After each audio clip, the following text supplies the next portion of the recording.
Yeah, thank you very much for this really nice introduction. Actually, I promise that I don't torture you with with less than 3 slides for basic and hardcore chemistry. The rest will be kind of an overview, just showing you how chemists think and what we think, what we can do with CO2. You know, most of the people think that CO2 is bad or CO2 is a poison, and it's actually not. It's actually a relatively rare compound coming back to carbon, because carbon has only 0.1% of the Earth crust. Oxygen has 48, silicon has 27. So actually, when you talk about chemistry, we talk about or carbon, we talk about an element which is not that widely available on Earth. Nevertheless, it has very important implications in biological sciences. Yeah, that's us maybe, and animals and trees. And I would like to convince you that the problem around CO2 is not so much that we should sequester it, but we can use it. So my talk will be about CO2 utilization. And you all know that CO2 is a stable molecule. The physicists say it's thermodynamically stable. This means it reacts, but you need energy for that. If you need energy to reactivate CO2 or to reintroduce CO2 in the chemical value chain, you better come up with something which is of high value.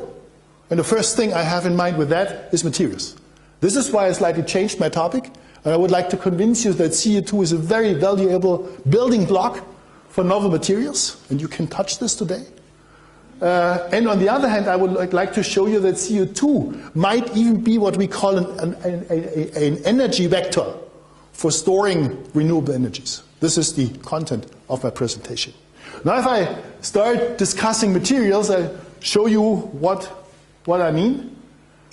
You normally say plastics, and this implements that we have something cheap of little value which we better throw away, or which we maybe don't throw away, because you know the problem around these microplastics. In German, we call them not plastics, we call them Kunststoffe. So it's an artwork. And I would like to convince you that this is the better name than just simple plastics. Because if normally people think about plastics, they think about packaging. And they say, why do we pack all these things? But you should keep in mind that without packaging in general, we would lose the value chain. Because behind all of these things that we like to eat or to drink, there's a lot of know-how, from the farmers up to the people who sell it. And without packaging, you could not keep this value chain alive. Keep this in mind when you next buy something and you depack it.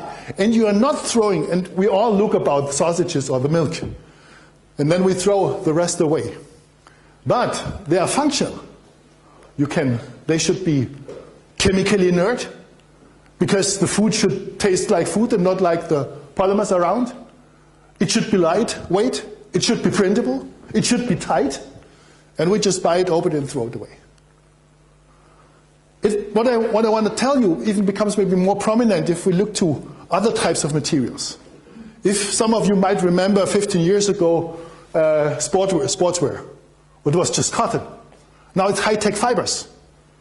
It allows you, under dramatic conditions, to keep perfect temperature and humidity control. The next generation of garments and of fabrics will be equipped with sensors. And the sensors, not only the garments, also the sensors, they have to do with polymers. And you see these jackets where you have antenna structures, sensors, whatever, they are available already today. And this is plastics. This is Kunststoff. You all know these EPOG readers, the ones that keep the information even over a long time. Has to do with plastics, with Kunststoff. And you all have these mobile phones, and I did choose this old one because otherwise I have to change it every presentation. And it should work at high temperatures, it should work at low temperatures, it should work underwater, it should even work if you drop it down. Plastics. And it comes, I think, most prominent if you look to biological topics. We all get older. And once our, let's say, maybe not yours, but maybe I'm coming close, if my organs don't like to work for me any longer, I need a substitute. And you see what I mean. This is a hip replacement, and this is the anchoring part in the hip. And this is polyethylene, simple, a plastic bag. A little bit changed molecular structure, and it comes really prominent if you look to tissue engineering. So we produce polymers that are biocompatible. We bring them into the body, they function, and they decompose at the same time when your body replaces it. And this is Kunststoffe. Never say plastics again. And think about cheap stuff, high value. Now this is all based on a development which is roughly 100 years old.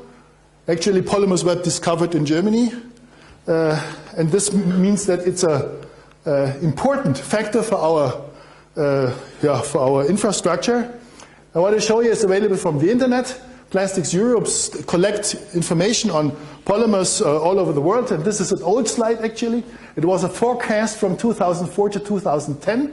And you see this is actually what, let's say, resulted in industrial application over the 100 years. This is polyurethanes, your mattresses, for instance, or the cover of this floor here. This is polyethylene terephthalate. This is this glass bottle substitute material.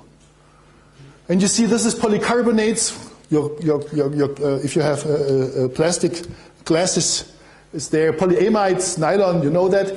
And maybe I would like to focus your attention on these two. This is polystyrene. This is, for instance, your CD cover.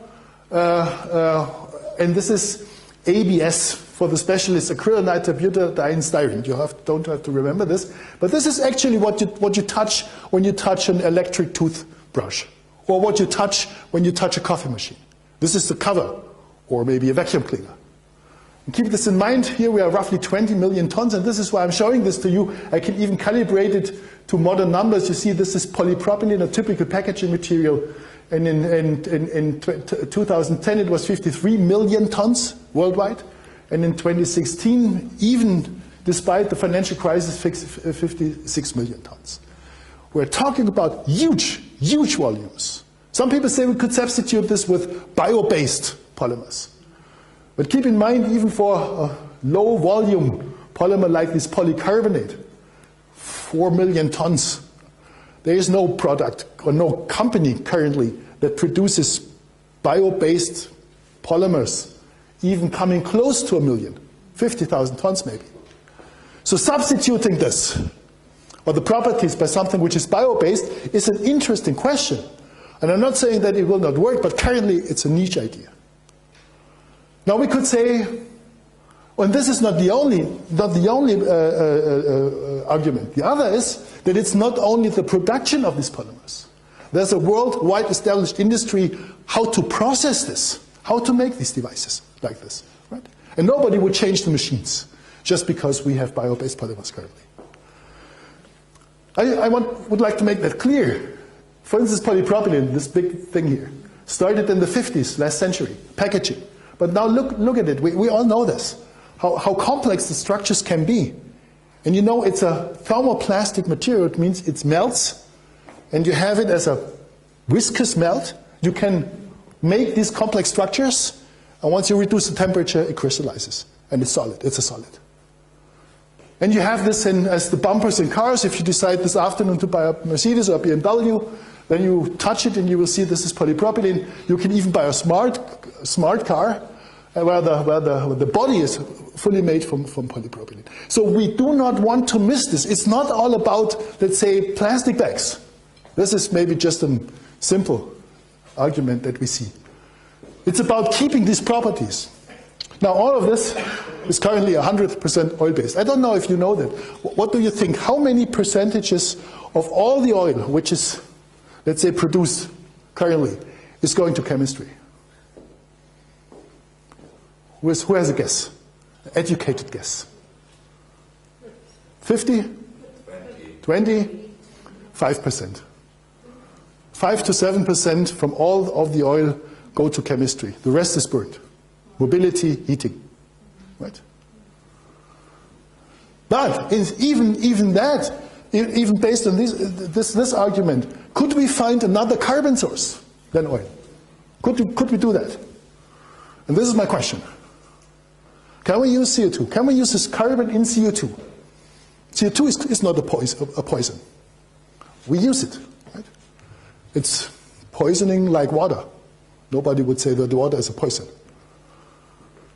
This is my topic. Now a couple of numbers. You all know that the CO2 concentration in the atmosphere rises, completely clear. I hope that you know the green gas effect. The CO2 molecule is linear, but if there's IR, infrared irradiation, which is nothing else than heat, is coming from the Earth ground, then this heat, this radiation is absorbed, and the CO2 molecule, and only the CO2 molecule, also methane, also the NO2, what you see are greenhouse gases, they just release it in all the different directions, and part of it goes back to the Earth, and this is the greenhouse effect. We produce CO2 worldwide, and you see in all of the places where we have extreme conditions, like in Alaska, or for instance here in Qatar. I was recently in Qatar, and they have in summertime they have to cool the pools, and they produce huge amounts of CO2. And this is, you see, tons per capita per annum. And we in Germany have roughly 10 to 11 tons, everyone, 10 to 11 tons of CO2 per annum. And this brings us to a point where we, I think, if we count everything, number 38 in the world. But you see that places like China seem to not to be that active in CO2 production, but this is per capita. If you multiply it with the people, then you see that clearly China is the CO2 producer worldwide, followed by the US, and you see Germany has less than 3%. You know, if you make concrete and you heat up calcium carbonate, then you produce CO2. And this is one of the major reactions for construction chemistry, building chemistry. This is about the entire worldwide production of concrete and cement produces the same amount of CO2 as all the Germans do. Couple of numbers. If you look to our atmosphere, we have 800 billion tons of carbon in the atmosphere. We have roughly to triple that to come to the amount of CO2. So even if we would change all chemistry products all over the world, from oil to carbon, we would not change the climate. This is clear. So if we talk about CO2 utilization, normally we would not change the atmosphere. I'll show you at the end, maybe give you an idea about how we could do that. Last year we produced roughly 36 billion tons, which is much more than to keep the 1.2 Paris degree. If you ask me personally, then I think we will not stop global warming. This especially, you would have to ask all the Indians and all the Chinese to stop improving their quality of life, and I think we cannot do that. In Germany, we produce per year this less than 3%. This is 900 million tons. But worldwide, we apply a very, very small fraction of this currently. Despite the fact that there is for 150 years fantastic CO2 chemistry. And don't look to the individual molecules. It just shows you that we can make easy molecules like methane, natural gas, or complex molecules. And you have all of you have been in contact with that. Who realizes that? Where are the chemists? If you put acetic acid on that, then you have aspirin. And I'm pretty sure, I am absolutely sure, that you have been in contact with aspirin. A reaction from 1867, Kolbe-Schmidt. Yeah. So we use CO2 for a long time, 20,000 tons, roughly, per year. There is large volume application, like urea. And you know urea, who knows, has an idea where urea is good for? Where urea is good for? Skin, all the skin creams, yeah. But also fertilization. And also explosives, and you see this urea is produced on a large scale already from CO2 and ammonia. And ammonia is produced from nitrogen in the air and hydrogen. And if you would think that through, then we have not the CO2 problem, we have a hydrogen problem. Actually, I'm not discussing this today. And hydrogen comes from natural gas and water. And if you convert natural gas and water, then you produce hydrogen and CO2. Huge amounts of CO2. This is the problem currently if you ask about fuel cell cars, because the hydrogen there produces more CO2 than you save if you go step away from normal gas. But this is a different discussion. And you see, I was active in the blue fields here. There was already Mitsui in 2008, and there is an Icelandic company, RCI, and they produce methanol, very important compound, I come back on this, from CO2 and hydrogen. They have lots of energy. I will talk about later on a little bit about natural gas as an energy, renewable energy storage molecule. We studied the reaction of CO2 and ethylene to acrylic acid. And acrylic acid, whenever you use a diaper, you use a polyacrylic acid. It's the super absorber in the diaper. So we can go into polymer chemistry. You all have CO2 products with you, at least the ones in the auditorium who use mobile phones. Because you have the lithium batteries, and this little molecule, which is called cyclic carbonate, whatever, we chemists put this down, and all these kings here are carbon, and the O is for oxygen, and a carbon with 3 oxygens around is a carbonate. There's inorganic carbonates, and there's organic carbonates. There's molecular carbonates, and there's polymer carbonates. And this is the solvent for your lithium ions. And as mentioned before, if we would like to bring the carbon back to application in the current value chain, we need to do something of high value. And this is why I would like to use this polypropylene carbonate, forget the name, and show you what happened in the development over the last years. For the hardcore chemists in the auditorium, you can refer to this article. Now the history is easy. It started 50 years ago. Nobody knows why Professor Inoue mixed up this cyclic molecule. You see this one here, this little guy, chemists call these epoxides. And you see it has a high tension, and this means it has a high energy content. And we use this to activate this boring CO2 molecule. And you see it then went to Poland, and it went for years, for decades, 4 decades, to industry, Mitsui, even to Leuna, to Dow, and still companies are working on it, but currently it never really found entrance into chemical application.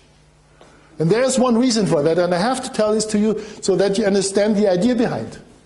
And the key is catalysis. I'm not so sure if you are so much familiar with catalysis. Catalysis is something, you throw something into a reaction and it makes it faster. Maybe the easiest catalyst that you know is an enzyme, right? It's a biocatalyst. But we have molecular catalysts, we have solids, and they do something which Berzelius 1935 described. They just make things faster. And this is the reason, actually, why we never succeeded up to now to bring this into industrial application, because nearly all of the industrial processes are mediated through catalysis, because this makes it selective and we save energy. This is how we would express this as physicists. We start with something here. This is the adduct, this is the product, and in order to go from the adduct to the product, we need this little energy thing here. This is energy. This is a complex thing called a reaction coordinate. And you see the catalyst is nothing doing than reducing this. Imagine this would be a hill. Yeah? Going to this point, you need more energy than going to that point, and catalysts just reduce the energy. We also know how they do this, and I give you a little hint in a second. But then it's much more easier to run over this hill than over this hill. This is what catalysis means. One of the enabling technologies worldwide. And please keep in mind, there's nearly nothing what you touch all day that was produced without catalysis. Now, we have to find a catalyst to make this feasible, to let this reaction go. We studied this with BASF. If you would start a pilot plant, maybe you're not so interested in industrial chemistry, but just the idea. If you would like to start a pilot, to build a pilot plant for the production of this carbonate, it's roughly 100 million euros investment.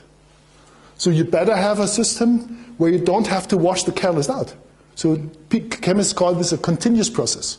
You throw the ingredients in, you have a catalyst that makes it fast, and you just get the products out.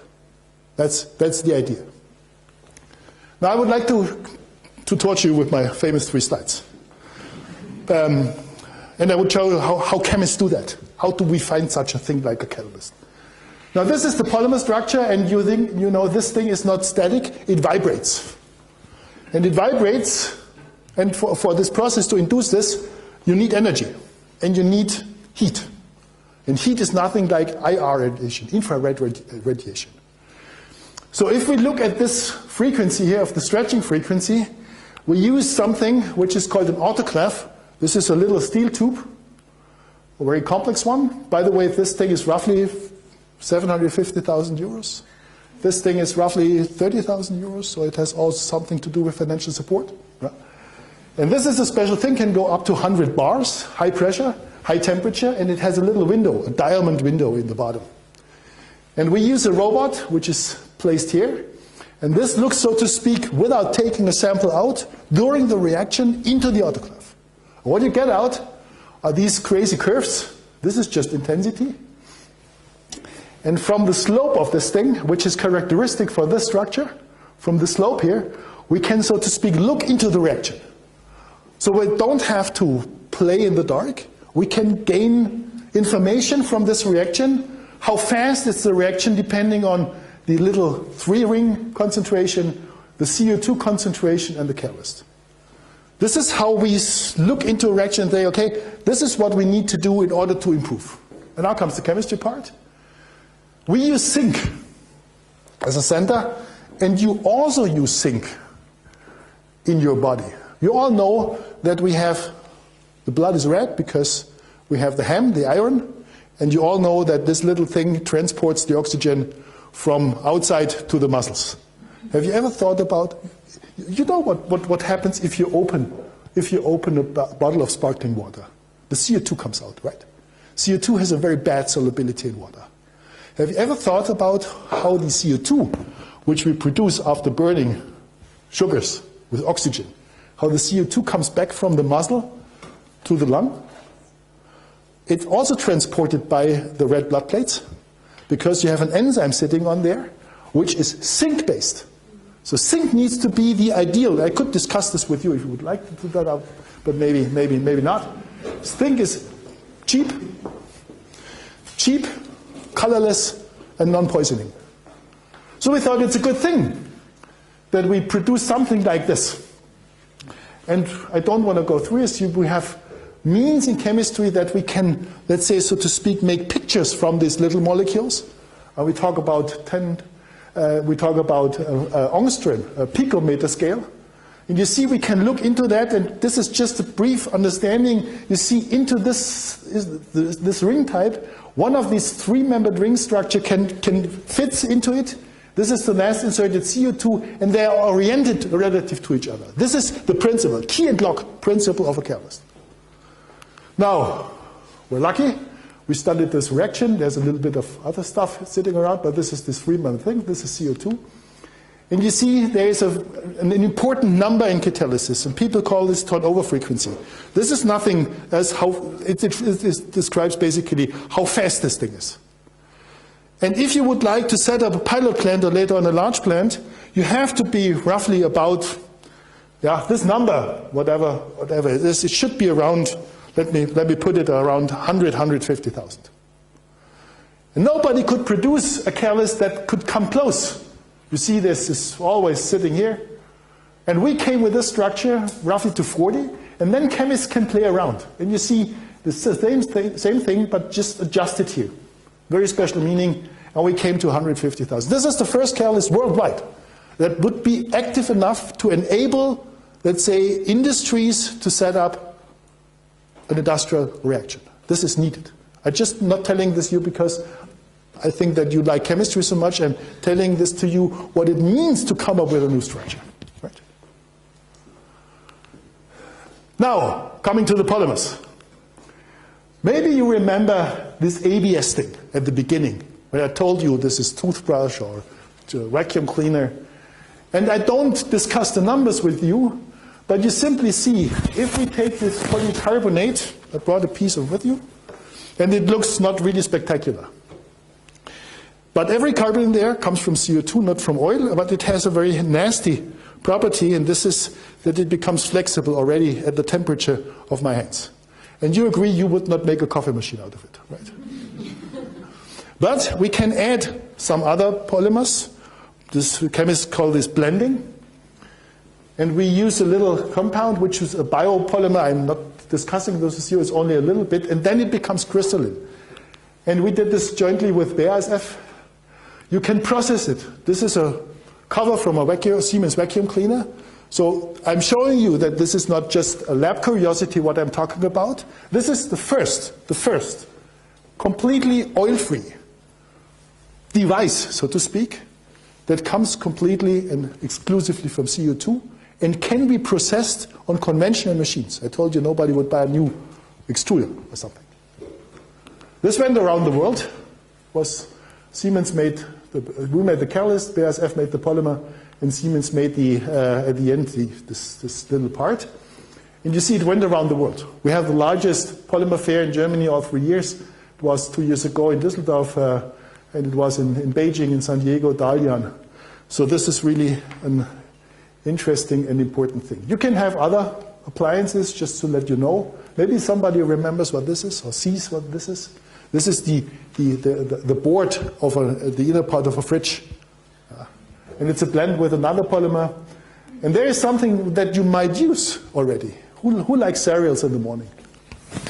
Have you ever had in the morning a look into the package? Paper? Any idea what the color, the internal color of this paper package is? It's gray. It's gray. And this comes from reuse of paper, of newspaper. And you don't want to have the ink residues penetrating into your cereals. And this is why the paper is coated. Chemists call this barrier properties. Right? And what I told you, this polymer, what I showed you, has exactly the right polymer, exactly the right barrier properties to, let's say, stop penetrating residues from the ink into the food. This is alone in Europe. This is a 20 million ton market, and you all use this, especially if you like cereals. Now let me summarize that. We can use CO2 to methanol. We can produce propylene and then polypropylene from CO2. We can produce the polymers I showed from CO2. That's the route. You make this little thing or this cover. We can conventionally make polyacrylonitrile, Dralon. And I don't know if you know that. This is the basis for carbon fibers. So suddenly we are in lightweight construction. And this is the basis for reducing, let's say, the energy needs of a car. And we can produce acrylic acid from it and polyacrylic acid. And this tells you that we can use CO2 today. No research possible needed to not sequester it, but to utilize it. This goes up to maybe 20 million tons, and you agree, and maybe I have a couple of minutes to show this to you quick, that this has nothing to do, so we use CO2 as a building block, but it has nothing to do with, let's say, changing our climate problem. But we could change, maybe if we could go away from polymers to fuels, because fuels currently is the largest business, chemical business we have on Earth. And in order to do that, we go to simple molecules like methanol or methane. And methane is nothing else but natural gas. And in order to find that out, and this is my last point, this is the idea. CO2 is an energy vector. You know, we go for, especially in Germany, for regenerative energies. But the sun doesn't shine continuously, and the wind doesn't blow continuously. So what do we do with the extra energy? Currently, we just throw it away. Or we just give it to, actually, currently we pay to other countries that they use our excess energy. So we could use this for splitting water, electrolysis, into oxygen and hydrogen. We could use hydrogen, and you know this in fuel cells, but hydrogen cannot be transported currently. And it's not just the production, we need to bring it to the places where you can get it into your car or whatever you have. So the idea is that we also use CO2, and we combine hydrogen and CO2 to natural gas, which is a reaction known since 1909. Nobel Prize 1912 for that. So what do we need for that? And this is another integrated project which I organized a couple of years ago with a couple of important companies that you might know, and 8 chairs at TUM. And we investigated different areas that needed to be investigated to get to this methanization reaction. I would just like to show you one result. This hydrogenation reaction, which I showed you, this one, is so exothermic, which means if you do it, there's a lot of energy produced. That whenever it's catalyzed, whenever you do this reaction, it kills the catalyst. So we did a lot of work, we spent a lot of work, especially with Clariant, which is a catalyst producer, and with MAN, you know that. They not only produce cars, they also produce reactors in Deggendorf. To set this up, and this is the result. This is a pilot plant for this simple hydrogenation reaction called the Sabatier reaction. Nobel Prize on Sabatier 1912. And this works. It works so fantastically well, that if you run this, and this is in German, I apologize for that, it's just the production of methane from hydrogen and CO2, and you see it's more than 90, currently we can do this with 98% continuous production of methane. If you switch it off, then it stops. If you switch it again on, it works.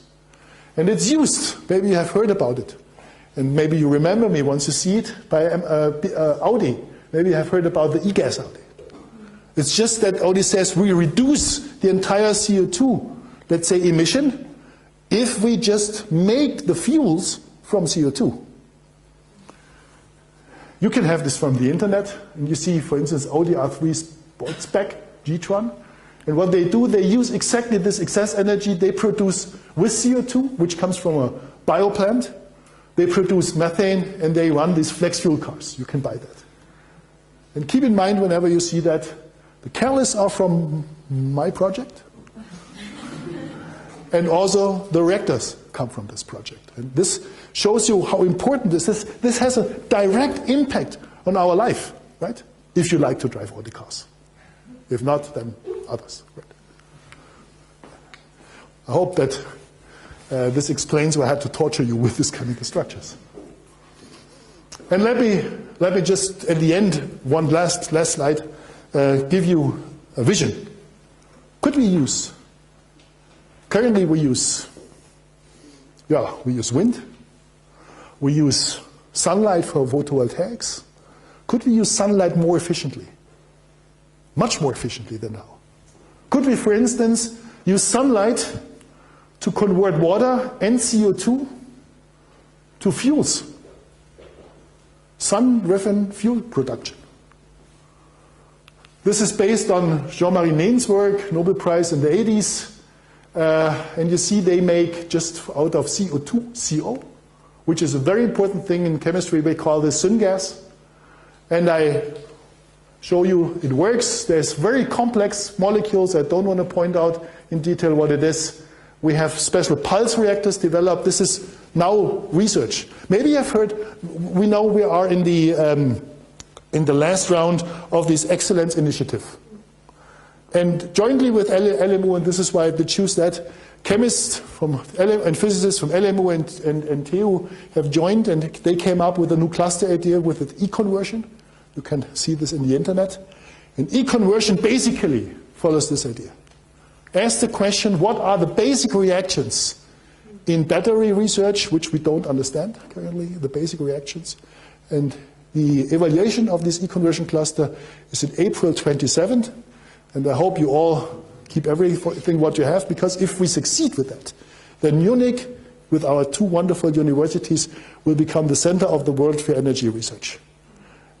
And with that, I thank my group, and I thank many, many companies we collaborated with over the last couple of decades.